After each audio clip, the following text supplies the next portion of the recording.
കണ്ണൂർ പാനൂരിലെ സ്ഫോടനം വടകര മണ്ഡലത്തിൽ രാഷ്ട്രീയ ആയുധമാക്കാൻ UDF. ബോംബ് രാഷ്ട്രീയത്തിനെതിരെ UDF സ്ഥാനാർത്ഥി ഷാഫി പറമ്പിലിന്റെ നേതൃത്വത്തിൽ പാനൂരിൽ സമാധാന സന്ദേശയാത്ര നടത്തുകയാണ്. ഇന്നലെയാണ് പാനൂർ സ്വദേശിയായ ഷെറിൻ കൊല്ലപ്പെട്ടത്. എന്നാൽ ബോംബ് നിർമ്മിച്ചവരുമായി പാർട്ടിക്ക് ബന്ധമില്ലെന്നാണ് CPMന്റെ വിശദീകരണം.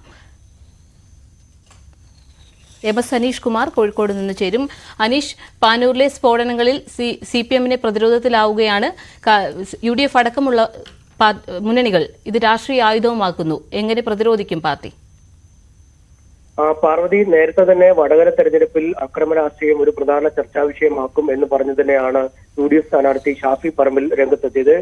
TP ചന്ദ്രശേഖരൻ വധം നടന്ന ശേഷവും ആ വധത്തിൽ നിന്ന് ആ പാഠം ഉൾക്കൊള്ളാൻ CPM തയ്യാറാവുന്നില്ല എന്ന ആരോപണമാണ് UDF മുന്നോട്ട് വെച്ചത്. ഒപ്പം കൊലയാളികളെ തള്ളിപ്പറയാൻ ഒരു ഘട്ടത്തിലും CPM തയ്യാറാവുന്നില്ല. പുറത്ത് തള്ളിപ്പറയുമ്പോഴും ഈ കൊലയാളികൾക്ക് പൂർണ്ണമായും പരിചയം ഒരുക്കുകയാണ്, അല്ലെങ്കിൽ അവർക്ക് സംരക്ഷണം ഒരുക്കുകയാണ് CPM ചെയ്യുന്നതെന്നും ആരോപിച്ചിരുന്നു. ഇത്തരം ആരോപണവുമായി ഒരു വശത്ത് അക്രമ രാഷ്ട്രീയവുമായി ബന്ധപ്പെട്ട വിഷയങ്ങളിൽ തെരഞ്ഞെടുപ്പ് പ്രചാരണത്തിലൂന്നി മുന്നോട്ട് പോകുന്നതിനിടെയാണ് പാനൂരിൽ ബോംബ് സ്ഫോടനം ഉണ്ടാക്കുകയും CPM പ്രവർത്തകനായ യുവാവ് മരിക്കുകയും ചെയ്തിരിക്കുന്നത്.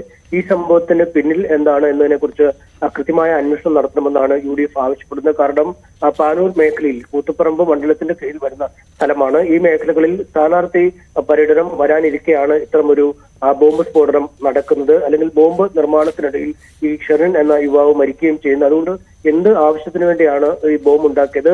രാഷ്ട്രീയ എതിരാളികളെ വകവരുത്തുക, അല്ലെങ്കിൽ അത്തരം പ്രതിയോഗികളെ നേരിടുക എന്ന ലക്ഷ്യം വെച്ചാണോ CPM ഇത്തരം കൃത്യം നടത്തിയത് എന്ന ചോദ്യമാണ് ഉന്നയിക്കുന്നത്. ഒപ്പം ഈ മരിച്ച ഷെറിൻ ഈ KK ശൈലജ ടീച്ചറോടൊപ്പം നിൽക്കുന്ന ചിത്രങ്ങളും മറ്റുമൊക്കെ UDF പുറത്തുവിടുകയും ചെയ്തിരിക്കുന്നു. അതുകൊണ്ട് CPMനോട് വളരെ അടുത്ത് ബന്ധം പുലർത്തുന്ന ആളാണ് ഈ മരിച്ചയാളും. ഒപ്പം പരിക്കേറ്റ് ആശുപത്രിയിൽ ചികിത്സയിൽ കഴിയുന്ന ബിനീഷ് അടക്കമുള്ള ആളുകളും എന്ന് UDF ആരോപിക്കുന്നു. എന്തായാലും ഇതിന്റെ അടിസ്ഥാനത്തിലാണ് ഒരു സമാധാന സന്ദേശ യാത്ര പാനൂരിൽ നടത്തുന്നതിന് ഷാഫി പറമ്പിൽ തീരുമാനിക്കുകയും ആ യാത്ര തുടങ്ങുന്നതിനുള്ള നടപടിക്രമങ്ങൾ പൂർത്തിയാവുകയും ചെയ്തിരിക്കുന്നു. പ്രവർത്തകർ ഏതാണ്ട് സ്ഥലത്തേക്ക് എത്തിക്കഴിഞ്ഞിരിക്കുന്നു. അല്പസമയത്തിനകം ഷാഫി പറമ്പിൽ എത്തുകയും ഈ യാത്ര ആരംഭിക്കുകയും ചെയ്യുമെന്നാണ് നമുക്ക് മനസ്സിലാക്കാൻ കഴിയുന്നത്. എന്തായാലും ഈ ബോംബ് സ്ഫോടനവുമായി ബന്ധപ്പെട്ട അന്വേഷണങ്ങൾ പോലീസ് ഒരു വശത്ത് മുന്നോട്ട് കൊണ്ടുപോകുന്നു എന്നാണ് നമുക്ക് മനസ്സിലാക്കാൻ കഴിയുന്നത്. പാനൂർ കൈവേലിക്കൽ സ്വദേശിയായ അരുൺ എന്നയാൾ ഇതുമായി ബന്ധപ്പെട്ട് അറസ്റ്റിൽ ആയിട്ടുണ്ട്. ഒപ്പം ഈ സംഭവത്തിൽ പരിക്കേറ്റ് ആശുപത്രിയിൽ ചികിത്സയിൽ കഴിയുന്നവരിലടക്കം കൂടുതൽ വിശദമായ മൊഴി രേഖപ്പെടുത്തും എന്നാണ് അധികൃതർ വ്യക്തമാക്കുകയും ചെയ്യുന്നത്. നിലവിൽ എക്സ്പ്ലോസീവ് ആക്ട് 3-5 വകുപ്പുകൾ പ്രകാരമുള്ള കേസുകൾ രജിസ്റ്റർ ചെയ്ത് അന്വേഷണം ആരംഭിച്ചിട്ടുണ്ട്. ഒപ്പം ഈ അപകടം നടന്ന, അല്ലെങ്കിൽ ഈ പൊട്ടിത്തെറി നടന്ന കെട്ടിടത്തിന്റെ സമീപത്തു നിന്നും ഈ ബോംബിന്റെ ചില അവശിഷ്ടങ്ങൾ, പൊട്ടാത്ത ഏതാനും നാടൻ ബോംബുകൾ കണ്ടെത്തിയിട്ടുണ്ട് എന്നും പറയുന്നു. എന്തായാലും ഈ പ്രതി CPM എന്നാണ് പ്രാദേശിക തലത്തിൽ അറിയാൻ കഴിയുന്നെങ്കിലും പ്രതിയുടെ CPM സാന്നിധ്യം ഈ CPM നിഷേധിക്കുന്നു. CPMകാരെ മറിച്ചതിനടക്കം ഈ ഷെറിനും ബിനീഷിനും അടക്കം നിരവധി കേസുകൾ നിലവിലുണ്ട്. അതുകൊണ്ട് പാർട്ടിയുമായി നിലവിൽ സഹകരിക്കുന്ന ആളുകളല്ല.